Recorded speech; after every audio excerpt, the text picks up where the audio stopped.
الصيام تكتظ أسواق المسلمين بالأطعمة والمشروبات، وتتضاعف الاحتياجات والنفقات، وتزداد منافسة الفضائيات، ويبحث كثير من الناس عن خريطة المسابقات والمسلسلات، وتزداد معها حيرة المشاهدين إلى أي شاشة يتجهون وأي مسلسل يختارون.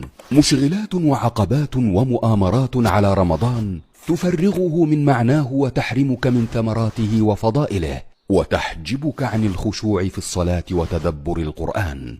ولذلك كان السلف الصالح إذا دخل عليهم رمضان تخففوا من شواغل الدنيا وشهواتها، وأقبلوا على طلب الآخرة، فتراهم قليلا من الليل ما يهجعون، وبالأسحار هم يستغفرون، وباليسير من الطعام والشراب يكتفون، وبصحبة القرآن يعيشون.